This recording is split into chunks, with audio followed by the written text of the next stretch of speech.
This is the Digital Marketing Experts Podcast episode. No, why am I trying to sound like a radio announcer?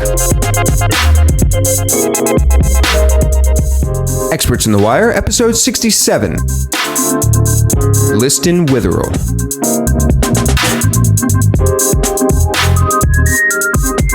Hey everyone, welcome to episode 67 of Experts on the Wire.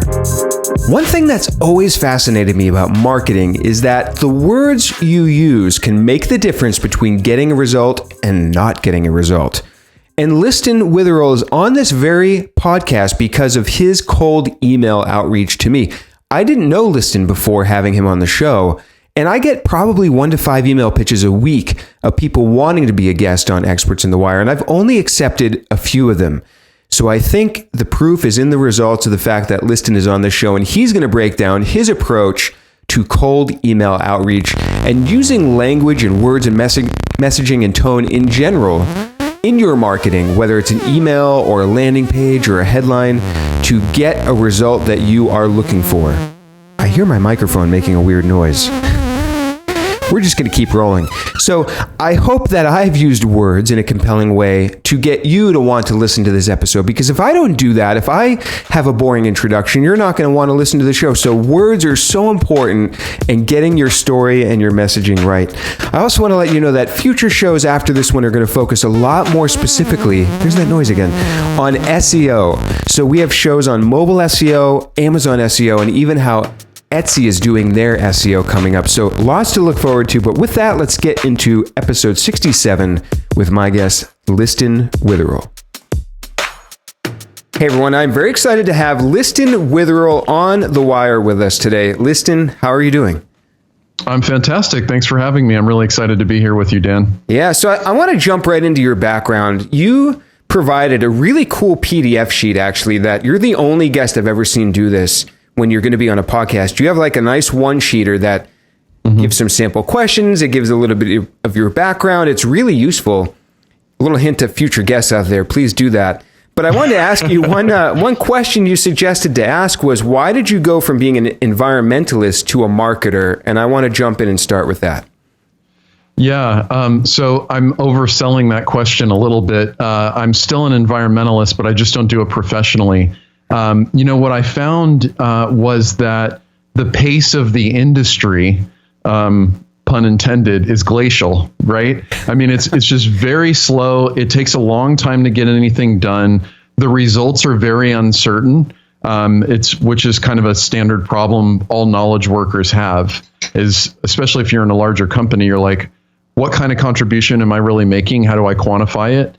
And so as I started doing more digital marketing for my company, at the time I was working at an environmental consulting firm, I just loved the fast feedback, the faster movement of what was happening with marketing. And, I've always had kind of a passion for language and words, plus data. And so this was like the best of all worlds for me. That's what I picked up about yourself, because when I was researching you, I mean, you really fell into the CRO side of things, the landing page side of things. And it struck me that, were you attracted to that versus maybe longer, broader things like SEO, because there's that direct, tangible result? You can make a change and measure it and see the impact? Yeah, I like that. Yes. Faster results, especially, we have a client who gets, multiple millions of visitors every month. And so the speed at which we can run a test and understand what's really going on is amazing. I mean, it's just really fascinating to me. Yeah, when you're running a test on a site that gets that amount of traffic, how quickly do you see the results? Is it hours? Is it a day? What's the speed of the impact? Yeah, well, usually, as you know, the tests that are usually the most meaningful to people are directly tied to revenue, which means they're going to get only a small fraction of the overall traffic. And so even then, though, we can see results in a few days. Wow. I have another client that the duration is usually a little bit longer, say 2 to 4 weeks. But still, I mean, you can make a lot of meaningful changes in a few months at that kind of clip. I can see the satisfaction of being able to just see results that quickly. I mean, when you make an SEO change, sometimes you're waiting right. weeks or months. which has its own, positives to that as well. But I want to ask you about your LinkedIn bio and a customer testimonial. I noticed you had your phone number right in your bio.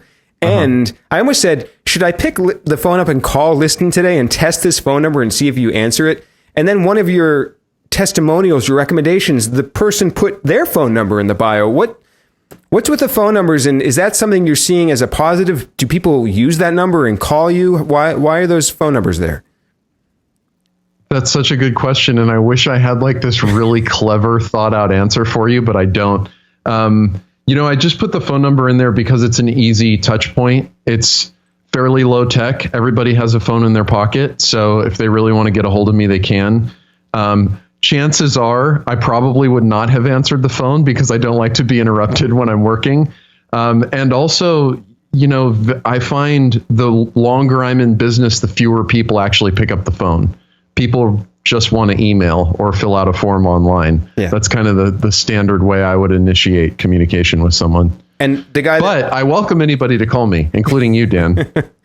I'm the same way. I don't answer my phone usually if I don't recognize the number. And the guy that left the testimonial, was that a tip that you've given people for their testimonials, or did he just leave his phone number there on his own? No, I don't even know who you're referring to, so I'm going to go ahead and say I had nothing to do with it. Yeah, he said call me if you want to know directly about how I recommend Liston for his work, and I thought that was really cool. I mean, that conveys trust.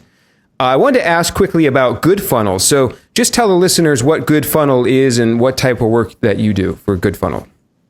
Sure. Yeah, absolutely. So GoodFunnel is a digital marketing agency, and we focus on conversions. We help people get more conversions and send more and better traffic to their sites to get more leads and sales. What we're really focused on are on-site conversions, signups, people filling out forms, transacting, and then also we'll deal with autoresponders, emails, bringing people back to the site, keeping them engaged.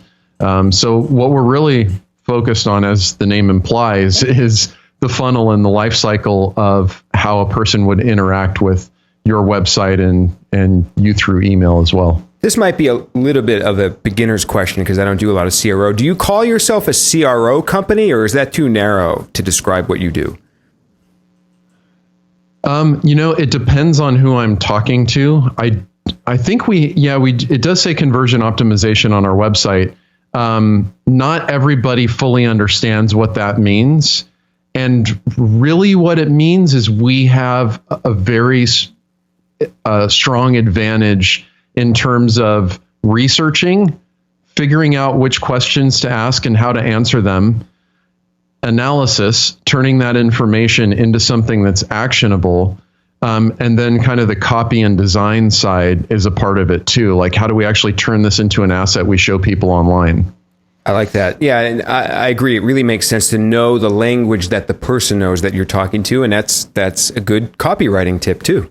Well, and you're an SEO, so you know how important that is, right? Yes, keywords. You got to get the language right, and you got to understand how people are thinking about things correctly. So we're going to talk about several topics. As you said, we're going to try to get through all these in the hour. I want to talk a little bit about cold emailing, landing pages, conversions. So I want to jump in first with cold email pitching. This is a topic you suggested in that one-sheeter, and I actually want to use, if you don't mind, your email pitch to me to be on this show.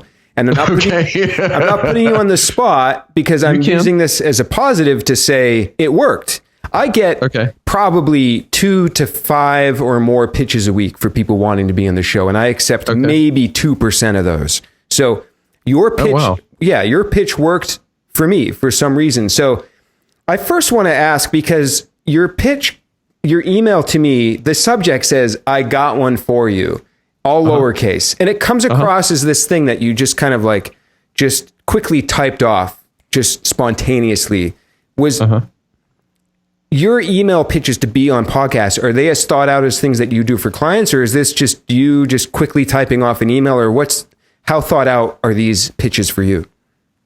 I mean, they are fairly thought out, and what you saw was probably version 4 or 5 of the email pitch. I got to turn the tables on you before, and I'll answer all the questions you have, but what was it about the email that I sent that made you say, hey, maybe he's in the 2% of people I'd actually have on here? That's a great question. And I was definitely going to go into that. So first of all, I mentioned the subject. It made me want to click because it seemed very genuine and very just, hey, like it seemed personal.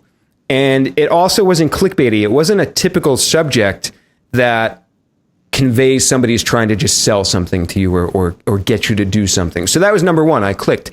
Number two was, and this is the part I want to highlight, your second sentence says, since you're targeting marketers, they'd probably be interested to learn more about copywriting conversions. I can't tell you, those 98% of the emails that I don't accept, they don't convey that they know who my audience even is and what they would like to hear about. And so what you did very well there is you showed that you recognized who my audience was and how you could provide them value. And then you followed up to give proof about your skills and experience. You listed out conferences that you've spoken at and other podcasts that you've been on. Sure. And one of them, it happened to include Rick Mulready, who's been a guest on this show. And big fan of Rick. Yeah, I don't know if that was intentional. That might have been coincidence. But that's what I liked about it. And it was short and sweet, and it wasn't, overly salesy. It seemed very casual, and it made me curious enough to look you up. And I listened to your show with Rick, and I said, okay, Liston has a lot to share. I'm going to bring him on the show. So that's why it works. So now I'll turn it back to you and tell me what elements for you did you put into that? Like, how did you think about constructing that email? And then how can people maybe apply that for their own pitches?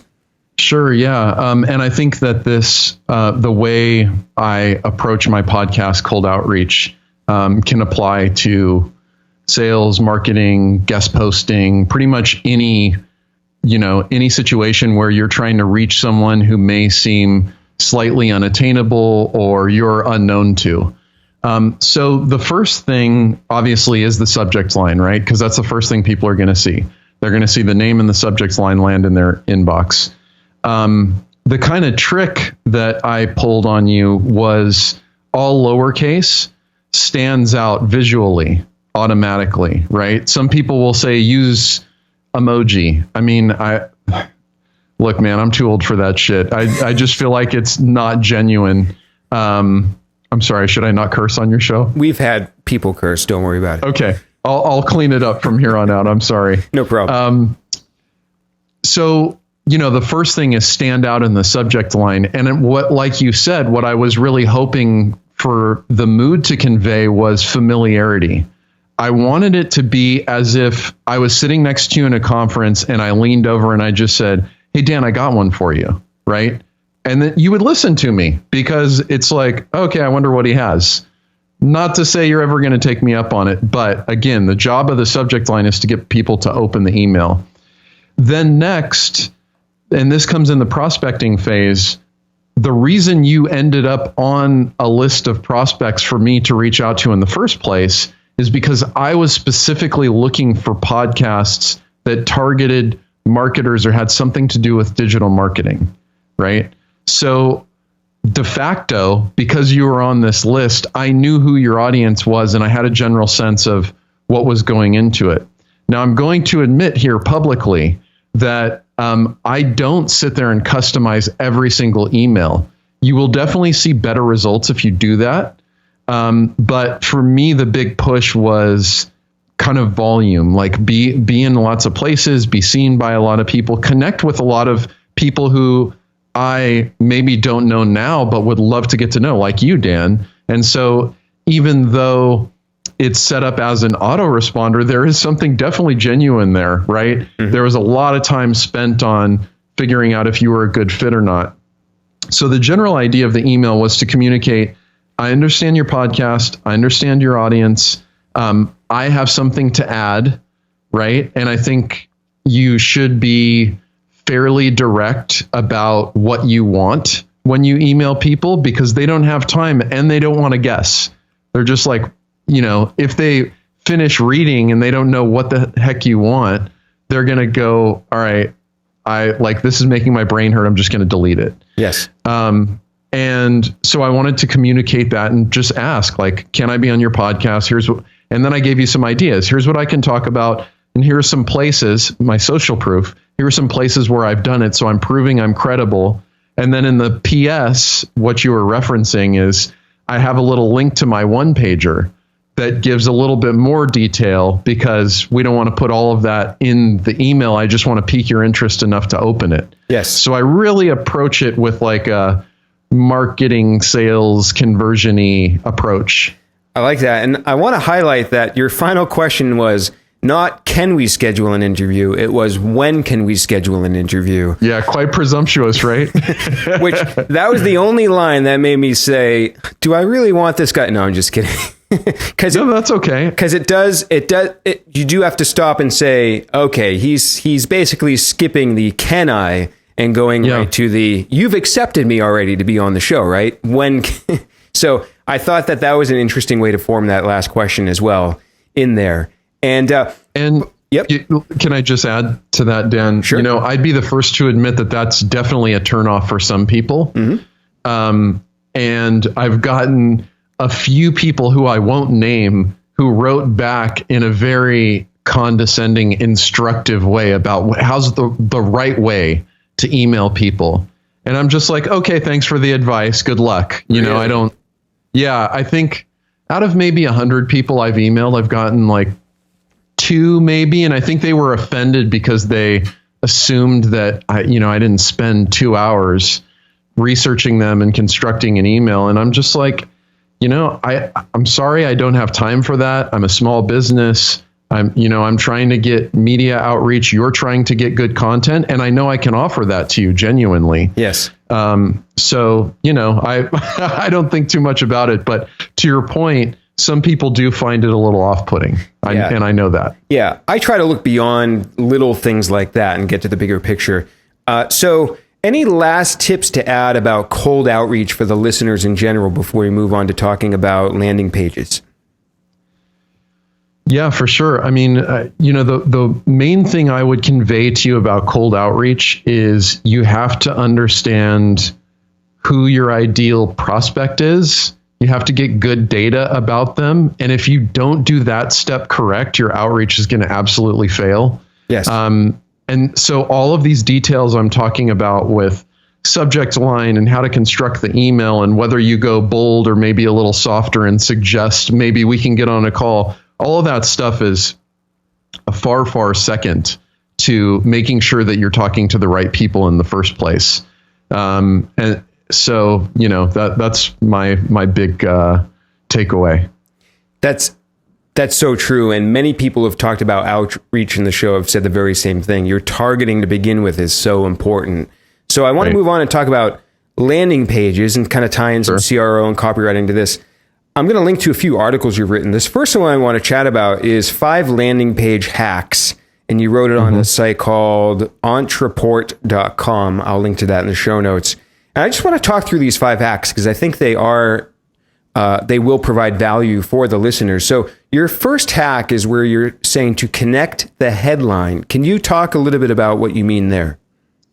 Yeah, sure. So the biggest problem that we see in terms of low conversion rates or, conversion rates that feel like they just can't move is, you have to think about the whole context of how someone arrived somewhere, right? So the headline on the landing page has to match up with the intent of why the person clicked and got there in the first place, right? So for instance, I'll give you a really obvious example. You do a Google search and you're looking to buy a house and you type in, I live in Portland, Oregon, real estate agent Portland. And then you see an ad that says, find a great real estate agent in Portland. And you click it. Now I'm expecting to find a great real estate agent in Portland. But what you'll often see is, Jane Smith, real estate agent, I can help you. And it's like, well, no, I just wanted you to help me find one, not for you to suck me into it. Like it's a mismatch. Yes. And so that's the number one thing. Like it's not a hack so much as an absolute requirement, because if people get this wrong, or let's say another example is if you message one benefit in either on your website or on your ad and someone clicks through and the headline is about a different benefit or it's very product focused, people are not going to want it. There's already a massive disconnect in why they thought they got there which creates cognitive dissonance, which makes people just say, I don't want to think about it, and leave. What if there's a scenario where you know you're getting traffic from maybe different channels, maybe search, maybe paid, maybe social, maybe referrals? How can you deal with that different context of people coming from different places? Do you actually try to give different messaging to those different sources? Do you prioritize the top one? How do you deal with that? Is this for blog content? What are you referring to? Maybe more like a landing page, like a sales, like lead form page, or even a product, something where somebody is coming and you're trying to get them to convert. Mm-hmm. Yeah, that's tough because usually with landing pages, what we recommend is to have one source of traffic with a fairly consistent motivation. Yeah. That's the easiest way to do it. You could start to get into really advanced customization, but if you have multiple sources, all you can really do then is try to figure out what's the common thread, which is obviously going to water down your messaging. And then make sure later on the page, you're messaging all of the different reasons people would be there. I see. Yeah, that makes sense. So your second hack or tip is to ask for less info. So are you referring to the landing page here, asking for less info, or form fields, or what's the tip here?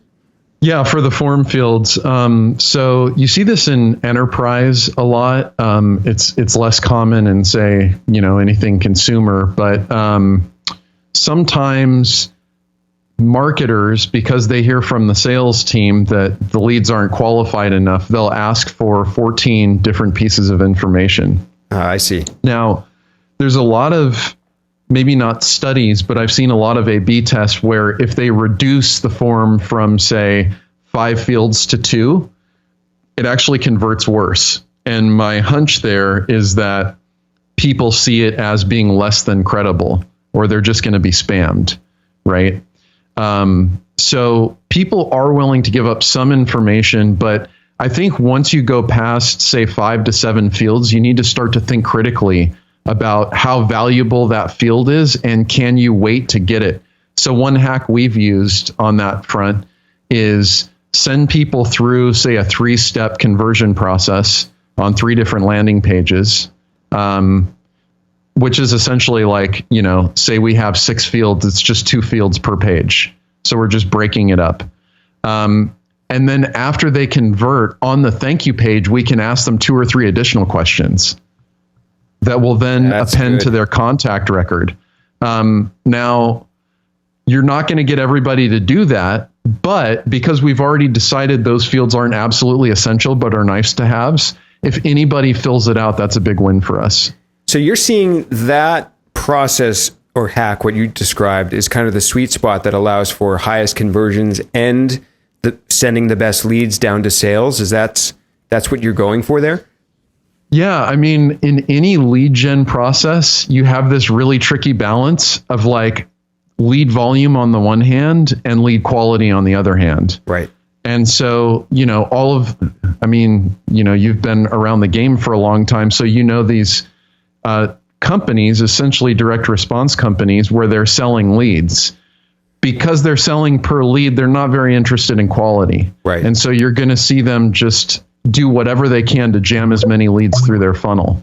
Typically, though, when we work with clients, they have limited bandwidth, right? And they don't want to spend time on leads that are never going to amount to anything. So we're really looking for quality over quantity typically, because we know that at the bottom of the funnel or at the end of the sales process, you're only going to close a fraction of the leads you get in anyways. So we like to err more on the side of filtering the bad ones out.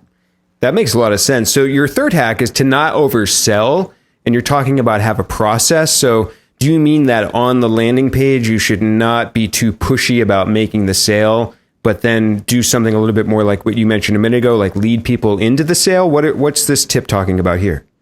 Yeah, I think the main point that I'm making there, and I can say it more concisely, this article you're referencing is a year old, by the way. I thought, oh yeah, I did write that. The tip that you're referencing there, put more concisely, is don't make a promise that you're going to break. That's what I would say. So a lot of people feel like they need to sell the dream, and if we're selling consulting services, we have to promise that we're going to get them a 5,000% ROI. And like, they're just kind of going crazy about it, where a reasonable person wouldn't read that and say, oh yeah, I'm sure I can have that. But the people who do, they're going to be all your callbacks, right? Who say, I thought it was going to do this. It can't do that. I don't want it anymore. I'll give you an example of some copy that I was dealing with the other day. Someone had a lead. They're using Facebook ads and they were using the lead conversion. So I don't know if you're familiar with it, but I was going to ask you about that because you tweeted it a few days ago or maybe a month ago. And I was going to ask you about those. So let's jump in. Tell me about that. Yeah. So basically, it's just a new feature in Facebook ads that allows you to utilize Facebook's data set about whoever interacts with your ad. So if I show you an ad, Dan, and I say, get a consultation or whatever, and you respond to it and you click it, when the form pops up, it'll pre-populate your information, your name, your phone number, your email, whatever Facebook has that I'm asking for. Now you can go in and delete it, but then you can just click submit and it's like done for you in 2 seconds. This all happens within Facebook. Happens within Facebook. I see. And then it's a real pain to get it out of there, but that's another story. Sure. So I had a client doing this, and what their call to action on their ad was download a free trial of the software. And so someone clicks download and the lead form pops up, which is sort of like, wait, what is this about? I thought I was clicking to download. Yeah. And then you submit the lead and it says, great, sales will contact you within a day. Oh, that's terrible. Yeah, it's like, well, all right. So the person thought they were getting a download. Then you ask them for information that they know you didn't need. And now they're not getting the download. They have to wait to talk to sales, which is not what they wanted in the first place. So that's a situation where, you've broken the first promise. It's just a really bad way to start a relationship. I see there. So you're talking more about breaking and keeping promises. That makes a ton of sense. So your fourth tip is click for benefits. And that's the heading here. So without going too much more into that, can you describe what you're referring to by saying click for benefits? Yeah, sure. So where we can, and you can't do this 100% of the time, but where we can, it's optimal for your CTA, the button that people are clicking or the link, whatever, however you're doing it, messages the distinct benefits or the thing that they want to get. See. So you're making a call to action for the button click. You're putting in the benefit into that call to action. Right. So if your headline is, start saving 3 hours a day with my amazing new to-do app, the call to action could be, start saving time now. Right. Yep. So it matches what drew the person there in the first place, and they're confirming that they want that main benefit that you're selling. So it also acts as a forming the consistency of what the person wants. I love some of the examples you have right now. I saw that you're also a fan of Mixergy. It is my number one favorite podcast right now. I love Andrew's interviewing style.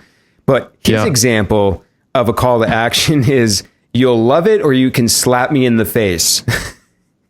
That was his call to action.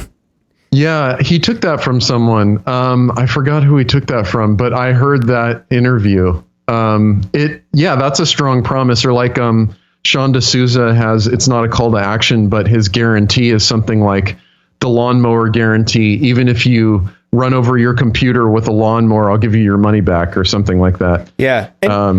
And do you probably see this too? Like, why not make it a little bit fun? Those are a little quirky. They have a little humor and fun to that. And it kind of makes you chuckle, and it might ease somebody's emotion or anxiety before they're about to make a commitment. Absolutely. I think, it's not as important that it's fun. It's important that it stands out. And I think that's why, Andrew's slap me in the face guarantee it's really memorable, right? You don't really hear people saying that. And so being memorable, I think, has a lot of benefits, but you also have to figure out what's authentic to you. How do you want your brand represented? These kinds of things will influence how you decide to say them. You have one bonus here. It says show some proof. So are you referring to social proof or customer testimonials, which we're going to get into in a moment? What type of proof are you referring to here for landing pages? Yeah, social proof obviously is ideal, but basically anything we can do to provide credibility. One of the big challenges of selling online is I don't know who the heck Dan is, right? So how can you start to quickly build trust? And the way social proof works essentially is I'm taking the trust that someone else has already built and applying it to me through the transitive principle, right? Right. So I've been featured, like I was reading your article on the Next Web, which was fantastic, by the way. Thank you.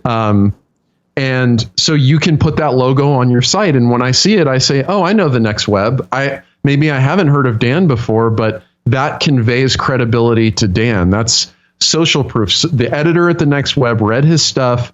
They said, okay, this is good. They published it. It's got hundreds of social shares. That tells me a lot about who Dan might be. It's a proxy, right? So yes, the quicker we can build credibility, the better.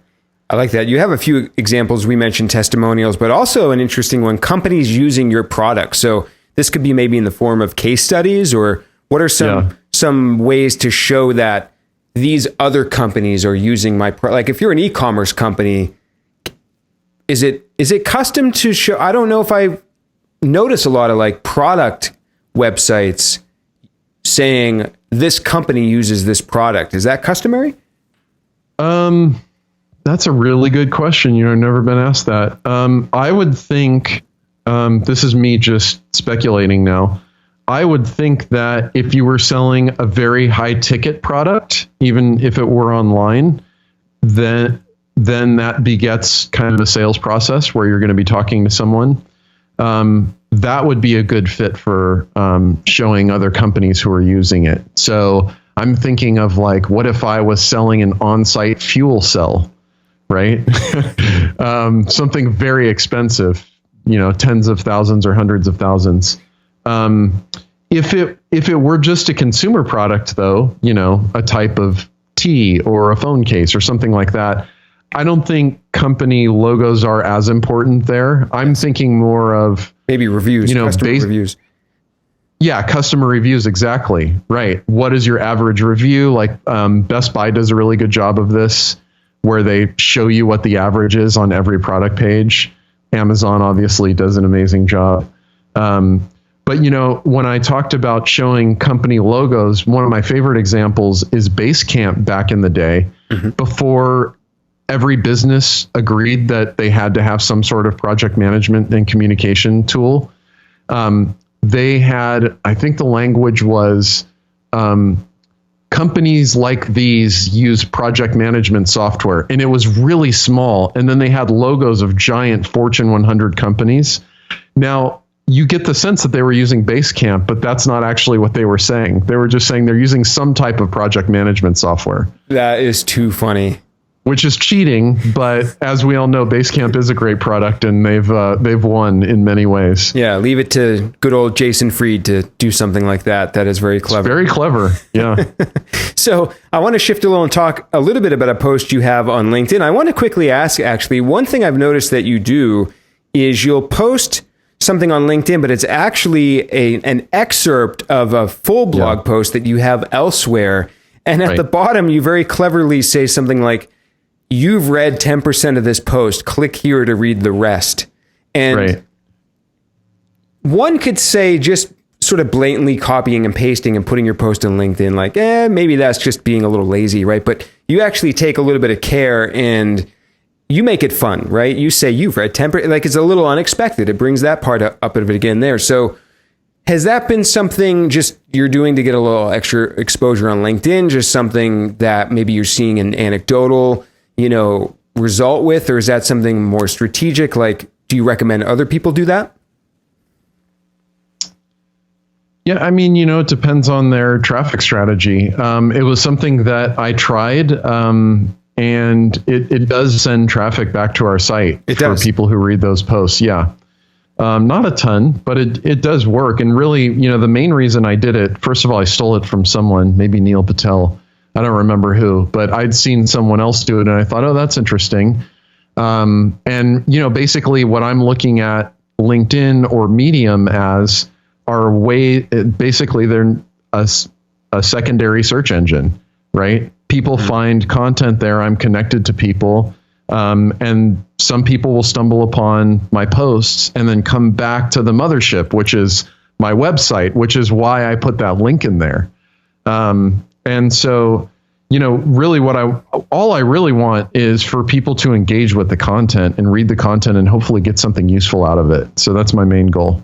Yeah, that jumped out at me and I want to ask about that. So the article I'm referring to is How to Think Like a Copywriter. And I'm not going to go through every point in this article. I'll link to it in the show notes, but I won't go through every point like we did with the other article. I want to dig into number 2, which is find the pain.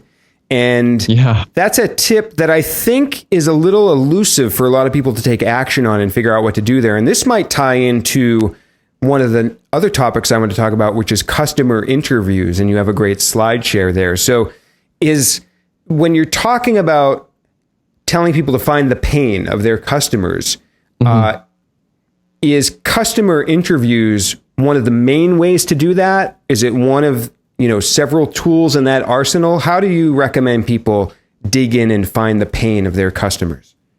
Yeah, so it depends on how many customers they have. It depends on who their customers are. So, we have a client who has nothing but real estate agents who pay them money. They're very hard to get a hold of, right? They don't want to take your call unless you have a lead for them. So that's a little bit more difficult. You could, survey your website visitors or survey your customers if you're selling digital products or a low ticket price software.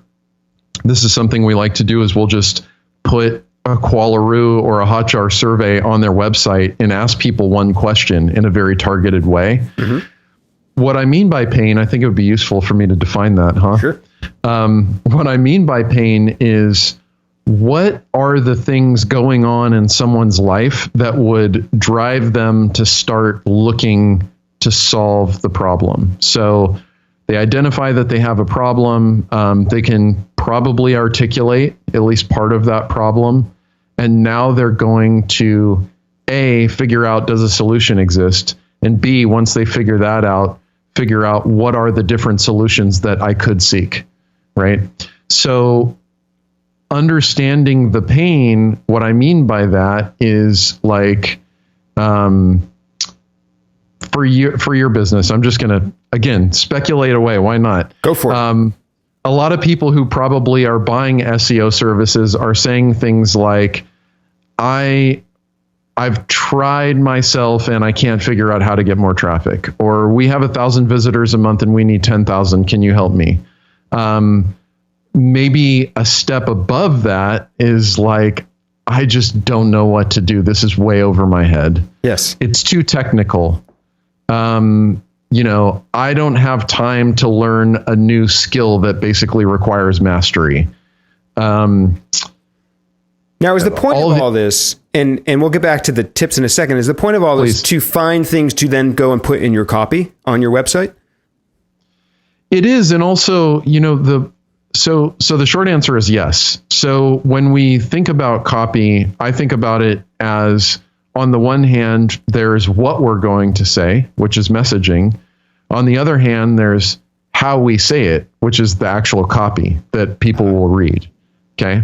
So when a lot of people, sorry to interrupt, but I want to clarify for the listeners, when a lot of people, like I just made the mistake of saying copy, we're actually, and I just meant like the words on the page, but you're actually breaking it into two things, messaging and copy. Yes. And you don't have to apologize because I'm just a total nerd and this is what I do. But no, I like it. I think it's good to break things into separate chunks.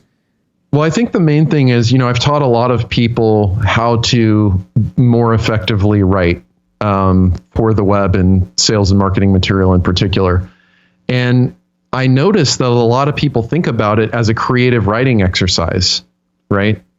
I need to sit down and out of the ether, some words will come into my brain and then they'll come out my fingertips onto the keyboard and I'll type them out and then I'll have something amazing.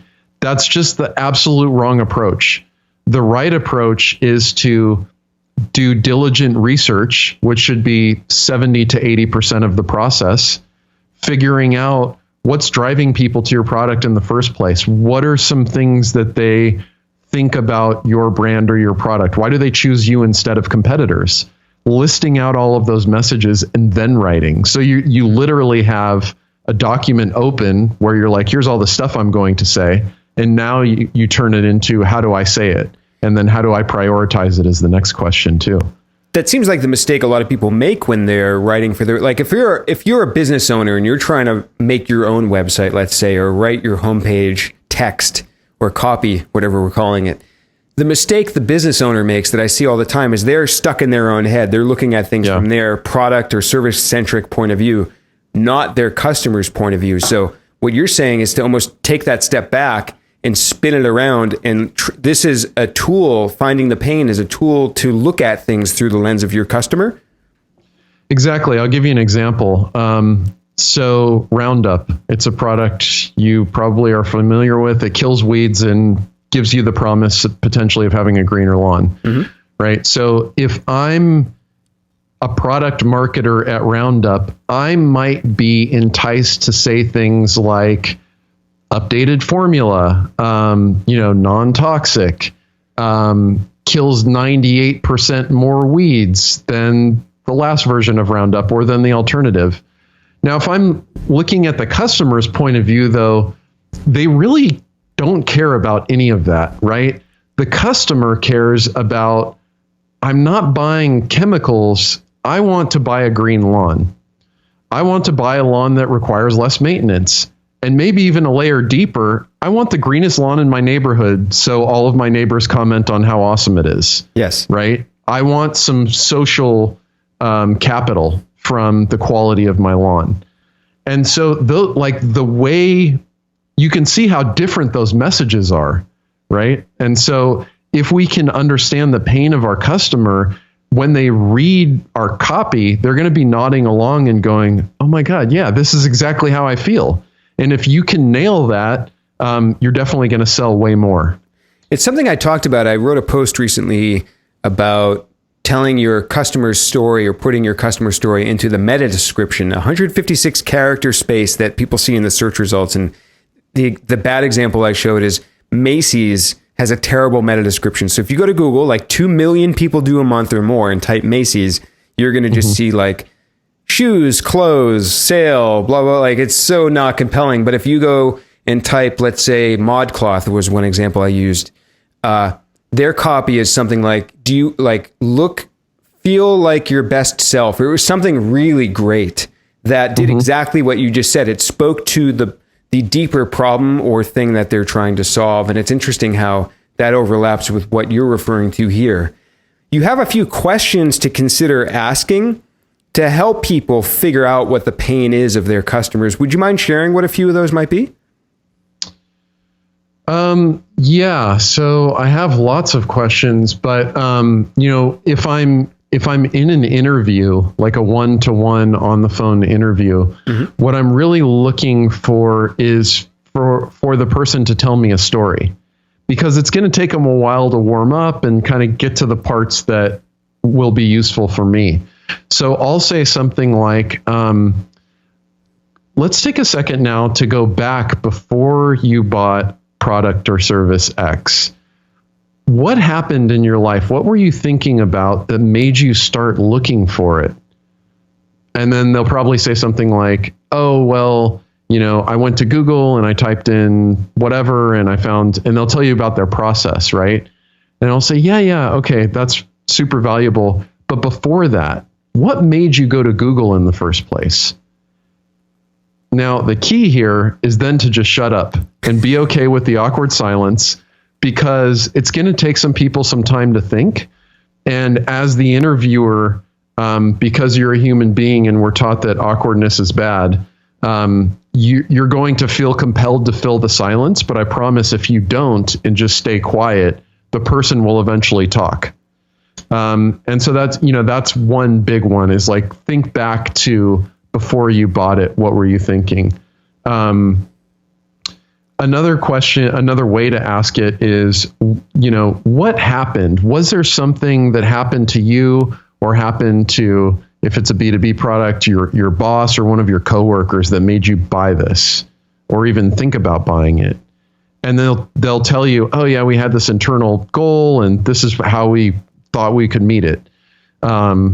So yeah, I think really what we're looking for are the external triggers, how people felt about them, how people felt before they bought, and kind of what was their mindset when they first started searching. That will indicate what the pain was.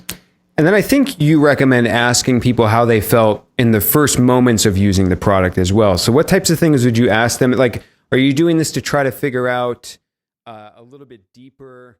Hey, Dan here. I just wanted to pause the episode for a second, say that I listened to all of these interviews in their entirety multiple times. And sometimes I hear myself and I cringe. And I know towards the end here, I'm kind of fumbling with my questions a little. I apologize. I realize that. Liston, you hung in there. You're doing a great job. You're answering with some really awesome stuff.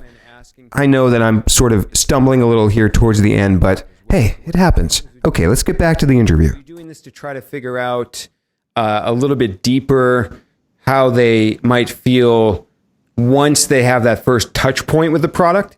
One thing that may seem obvious or not, I'm not sure, is that the reasons we buy things aren't always the same reasons why we continue to use them. So if you're on a subscription model, the reasons why people continue to use your thing are really important to figure out because you want them to continue to use it. So why we would ask after you bought it, how did you feel? In some instances can demonstrate what were they hoping for leading up to the sale? And like what sort of psychological reward did that give them? Mm-hmm. But we also want to know, like, how do they intend to use it so that when the next cohort of customers come in, we know how to message them about what to do first, because we know where the biggest psychological rewards are. You mentioned in the SlideShare deck that I'm going to share on the GoodFunnel SlideShare account, there's a mistake to asking why in one of these interviews. And I'm actually wondering why. Why is that a mistake? That doesn't, and you do say it right here so I can read it, but I'm curious for you to dig into that some more, because to me, why would be a great question to ask, but why would I be wrong to do that?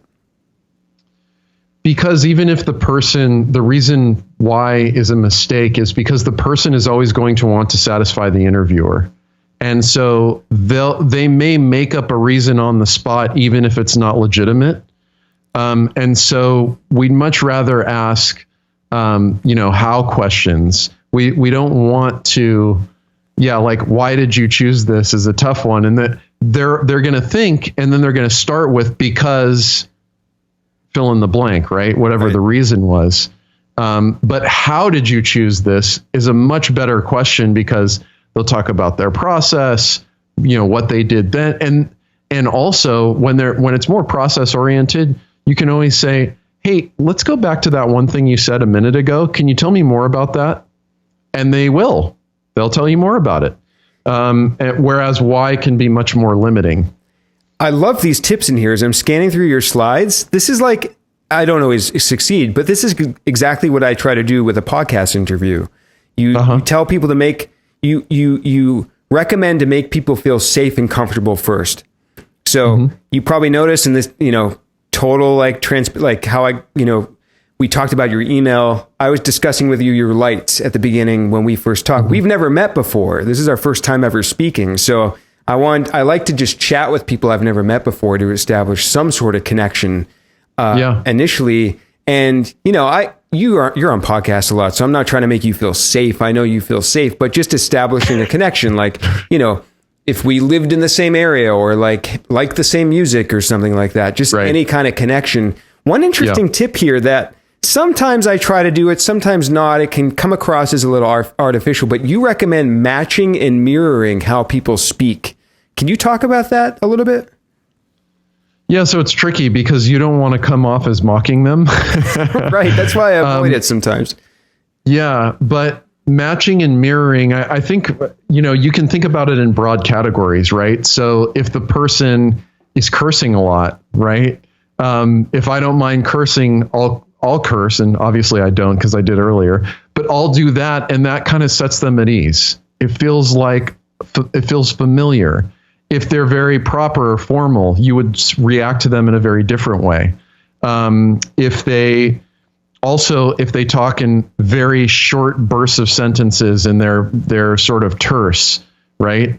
They don't want to hear me going on and on and on. I'm going to keep my questions and responses much more concise. So these are the kinds of things that I mean. It's also a sales technique if you're selling in person, where you would want to mirror the person's body language. And what all of this does is it gets to the liking persuasion principle. Right. We like people like us. Yeah. So if we can, show people that there might be some commonality between us, especially if it's authentic. I'm not recommending lying to people at all, but chances are you and another human being have something in common. And so that's one technique you can use. So you mentioned some tips for what if an interview is bombing? And sometimes I'm always fearful of that during a podcast interview. Sometimes how am I doing? You're doing great. You're doing excellent. But I'm always like, I don't think I've quite encountered that yet, like a true bombing of an interview. But do you have any tips for what do you do if you're in the middle of something? You can't, we're literally recording this, on Skype. We've only got an hour, or maybe you're doing this with a customer. You only have 15 minutes with them. What can you do to save a bombing interview? So if you want to see a bombing interview, you got to check out, you were talking about Mixergy. You got to check out Andrew's interview with the, cutting board guy. It's terrible. I can't believe he published it. Was this the one where the guy's wife was supposed to be on the call and then he got called in at the last minute? He didn't know anything about the business. That is such an uncomfortable yet very entertaining interview to watch. Yeah, I mean, talk about awkwardness, right? So if it's bombing, I think it depends on your personality. For me, one thing I'll do is try to kind of reset and build rapport again, like you were saying. Mm-hmm. You want to make them feel comfortable. You want to create some sort of bond or connection. So that's one thing I'll do. If it's going really badly, I'll even say it. And this is my personality, but I'll say, you know what? I can tell this isn't going very well. Do you feel that way too? And it sort of acknowledges what's being felt. And gives you a chance to hit reset. And sometimes, as you know, Dan, there's just not a way to recover. Like maybe their mom died. Maybe you're in a terrible mood. Maybe who knows what happened and why. Maybe your personalities just aren't compatible for whatever reason. So sometimes I think you also need to be willing to say, you know what, we're just going to end it here. And I wouldn't say it like that if I'm interviewing a client's customer. What I always say is, you know what, I've got it all. Thanks. And then, I just jump off the phone and they don't even notice really anything bad happened. Yeah, that is funny. So I want to tie a little bit of a bow on this kind of CRO landing page stuff, the talking to customers. And then I've got a couple little fun questions for the end. Wrapping this all together, we've talked about identifying landing page improvements, talking to customers, some copywriting. Is there an overall bit of guidance you can give to the listeners to say, should they sit down and kind of just take a look at their website from this point of view and maybe see what improvements they can, what can people now go and do with some of this information? All right. So those are two different questions. I apologize. I notice okay. I do that sometimes with interviewing. I'll ask one question and then tack another. I'm trying to get better at that. I apologize. No, it's okay. It's not as bad as like if you're at a conference and someone goes one question and then they ask like four questions and the person up there is like scribbling notes. Yeah. All right. So on the one hand, the way to tie a bow on all of this, I think, is our worldview as a company is if we can figure out how and why people make decisions, we're going to be in a much better position to genuinely help them and show them why the thing we're selling could help them, right? What we want to do is not trick anybody, but to give them the tools to make an informed decision. And if we can understand how and why people are making those decisions, then we can start to align the marketing and sales copy along the way. What could people do today? The first thing I think is to get really, really crystal clear on who is your ideal buyer. And this is a fictional person. and it could be external factors. What is their budget? What is their buying timeline? Why do they need this? It could be demographic features. It could be lots of different things. It could be psychographic features. What's their mind state?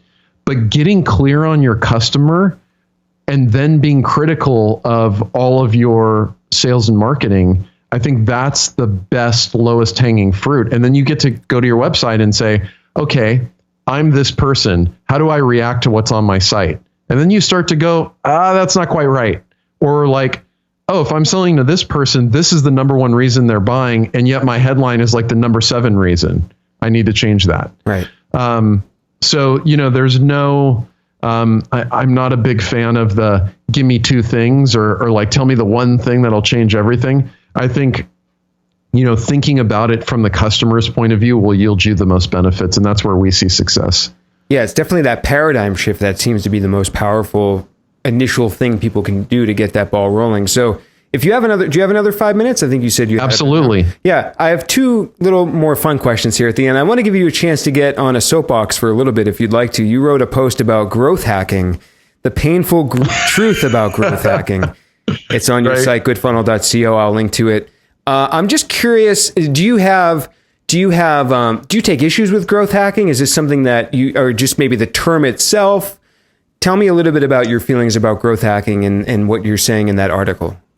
Sure. So there's kind of a semantic argument there. Like so the first question is, what do people mean when they say growth hacking? And, I lived in San Francisco for several years, and I think you can stop there. I know enough. No, I'm just kidding. Go ahead. Yeah. If you've ever watched Silicon Valley, it's more true than it is funny. Yes. So, when I heard a lot of people starting to talk about growth hacking, what I noticed is that there's this really attractive idea, and you see it in every market vertical, particularly consumer markets, where if we can do something fast and gigantic and it could be affordable to everybody, why wouldn't we do that? Right. And so I think what most people mean when they say growth hacking is, if I hire someone with this particular skill set, they cannot grow my business linearly. They can grow it exponentially ad infinitum. And that just seems obviously wrong to me.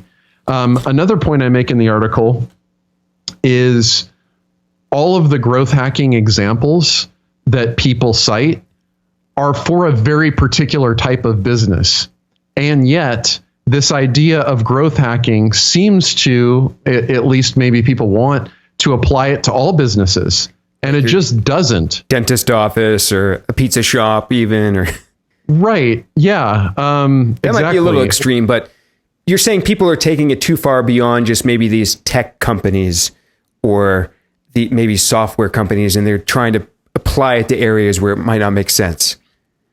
That's exactly right. Yeah. I mean, people are looking at essentially, like, let's say I'm selling a high-end B2B product or software solution. Growth hacking isn't really going to work for me, right? It's more of a sales play. And when you look at the commonalities, growth hacking works when it's free, when it's digital, when it's consumer. And I can't think of many examples where it worked in some other way. That's super interesting. Yeah. Yeah. The last point I'll make, and then I'll get off my soapbox temporarily at least. I love soapboxes. It's okay. Is that, if someone had the ability to reliably come in and grow any business by a factor of 2, 3, 5, 10, that would be your highest paid person. They'd be more valuable than your CEO. And if you look at the job descriptions for growth hackers, they're typically fetching between 60 and 100,000. So clearly there is a mismatch there, a gigantic mismatch. Yeah, that's super interesting. And one last question. It appears to be that you listened to the Tim Ferriss podcast, because a few weeks ago or a little while ago, you tweeted something about having an answer to his $100 question. and I think it was a product that you found, maybe something that was for $35. Is this jogging your memory? No. So I'll give it away here. So Tim Ferriss asked a question at the end of his show. What's his question, by the way? It's like, what would you gift to somebody for $100? No, I think his question is, what have you bought the most life-changing thing you've bought under $100 in the last month or something, which is a very difficult question. So I'm going to spin my question, actually. So your tweet was $35 Bluetooth headphones. Oh, right. Yes. Yeah. Okay, sure. Yeah. But now I want to ask you, why is that? Is music or listening to music, or is this for teaching your courses? What's so valuable to you about the Bluetooth headphones? This is a funny way to end it. I just like the kind of freedom, the no wires. I thought, wireless. Okay. Yeah, I thought the whole thing was kind of oversold, and I'm a little bit of an audiophile. Like, I'm wearing my Bose headphones right now to do this interview. But the advantage of not having the wires dangling and the freedom of movement and not worrying about, me pulling my computer off the desk when I have it plugged into the desktop. It's pretty amazing, actually. It's like freedom. I think it might seem like a weird direction to take the end of the interview, but a lot of the listeners, they're listening to podcasts, number one, so they must be using using headphones. But also, I know a lot of the listeners are independent consultants or freelancers, or they work with headphones, right? So would you recommend this as like a way to listen to music or podcast, whatever you want to listen to in that scenario? It sounds like a great solution for you. Totally. Yeah. I love the wireless headphones. And actually, so these Bose headphones I'm wearing were like $300 and they're, 5 years old now. But if I got another nice set, it would definitely be a Bluetooth, like really nice set of headphones with noise cancellation. And if you don't have a big budget, the Creative, I think they're called Sound Blaster Jam headphones, are really good for $35. And they last for like 15 hours or something on a single charge. I was going to ask about the sound quality. I'm a bit of an audio head myself. I see in your profile that you like to make music. So I was curious what kind of music you make. I'm a musician as well. I went to school and college for piano, and I make music, and I produce the music on the podcast and so on and so forth. So you did? I do. Yeah. It's my music on the show. A lot of people. I meant to compliment you. I thought you had one of the best theme songs I've ever heard on a podcast. So that's cool. I'm telling you, if anybody wants to get to me in my inbox, you could have gotten to me. If you want me to open and respond to something, compliment me on my music. That is like, well, right. It's true. Everyone has like a way into getting a response, like a trigger that you can touch. That's definitely like the best compliment anybody could give me. I appreciate that. But I'm curious what kind of music you make. I make hip hop and electronic music. Maybe you saw in my bio, I'm not sure if it's still there, that I'm a hip hop artist. I'm a rapper as well. No way. It's true. Wow. You have to send me some of your music, and if you're willing, I'll put some of it in the show notes as well, if people want to check it out. Yeah, sure. Absolutely. I have a SoundCloud. Yeah, I can send it to you. And so, you may judge me because I'm not a trained musician. I just learned everything by ear and by feel. And so I use a program called Ableton, and I have this giant thing called the Ableton Push sitting right in front of me on my desk, which I don't know if you can see it, but I've heard of it. Yeah. Yeah. It's amazing. I'm a little jealous. It's amazing. Because I came up in hip hop, like when I learned, it was all about sampling and flipping samples and chopping up different things and sort of turning that into something interesting or different than the original. And so, that's how I learned to produce. And I did some commercial work. Me and a buddy did some commercial work together for VH1. We did like a nationally televised show. But I decided I didn't want the life of a musician, so I gave that up a long time ago. Yeah, that's funny. That's what I did too. But let me do this. I'm going to wrap it up here for the listeners, but if you have a minute, I'd love to chat for a second about music. But tell everyone where they can find you online, your company's website, anywhere you want to send people. Yeah, so the best place to find me online is at GoodFunnel, GoodFunnel.co. You can sign up for our email list there. You can email me directly, liston@goodfunnel.co. And if you want to get some of my writing, more personal writing about how I run my business and how I kind of do all of this stuff, you can check me out at listonwitherill.com. Excellent. Thank you so much for joining us, and we'll see everyone next time on the next episode of Experts on the Wire.